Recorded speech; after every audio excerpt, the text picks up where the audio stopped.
Doa dalam air minum kita.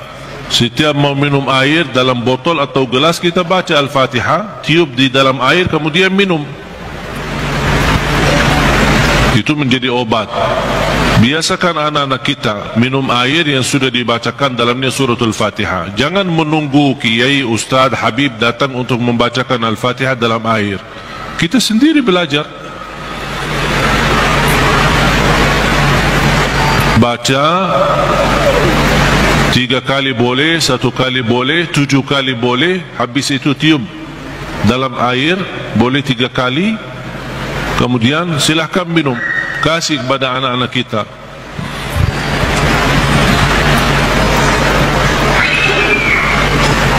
Al-Fatihah sebagai obat menyembuhkan penyakit kita.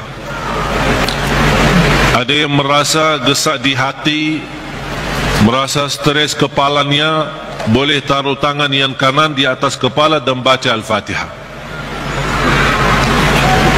Di atas dada kita baca Al-Fatihah. Itu sungguh subhanallah. Al-Quran sebenarnya seluruh Al-Quran, seluruh isi Al-Quran itu obat. Qul huwa lilladzina amanu hudan wa shifa. Sungguh Al-Quran itu petunjuk dan obat, menyembuhkan penyakit bagi orang-orang yang beriman. Berarti Al-Quran menyembuh penyakit hanya berlaku bagi orang yang beriman. Yang tidak beriman tidak berlaku.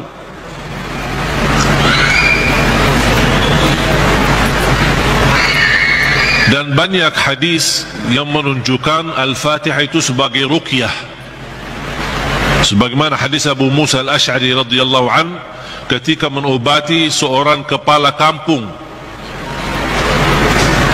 yang sambat sakit, kemudian dibacakan Al-Fatihah, kemudian faka'annama nashita min iqal, sampai dia sembuh seperti tidak pernah sakit sebelumnya. Dan mereka mencerita ketika mereka pulang ke Madinah bertemu Rasulullah SAW, mereka mencerita apa yang terjadi bersama orang kampung. Di antaranya kepala kampung yang sedang sakit, dibacakan Al-Fatihah, dia sembuh. Rasulullah SAW bersabda, wa ma yudrika annaha ruqyah.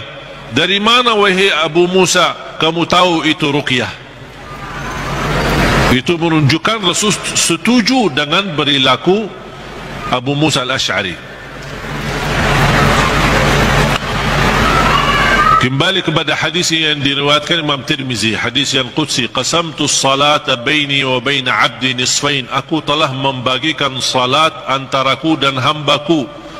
Ini Allah yang sedang bicara di hadis qudsi itu.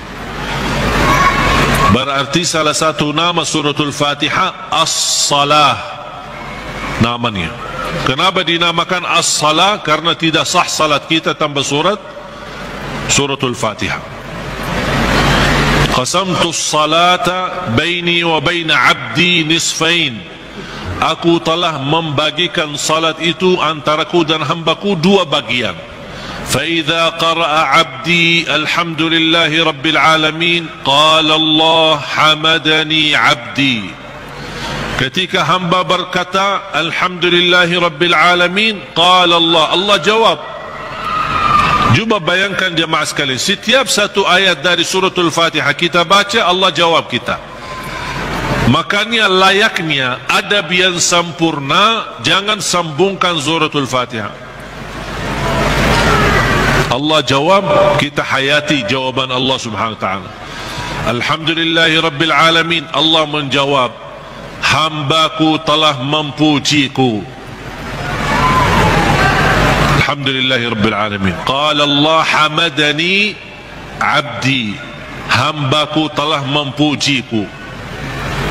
Ar-Rahmanir Rahim. Qala Allah majjadani abdi, hambaku telah mengagungkanku. Maliki yaumiddin. Qala Allah athna alayya abdi, hambaku telah memuliakanku. Allah jawab setiap ayat. Iyyaka na'budu wa iyyaka nasta'in. Allah jawab, ini antaraku dan hambaku. Na'budu itu Allah, nasta'in kami memohon pertolongan kepada Allah. Berarti ada dua bagian. Ini antaraku dan hambaku, kata Allah. Ini ada bagian untukku, ada bagian untuk hambaku. Iyyaka na'budu wa iyyaka nasta'in. Dan terpilih kata nasta'in memang sangat pas.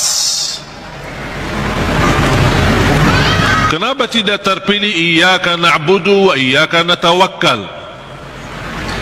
Iyyaka na'budu wa iyyaka nasbir. Iyyaka na'budu wa iyyaka nu'min. Kenapa terpilih kata nasta'in? Karena kita tidak mampu menyempurnakan ibadah sebagai hak Allah tanpa pertolongan dari Allah.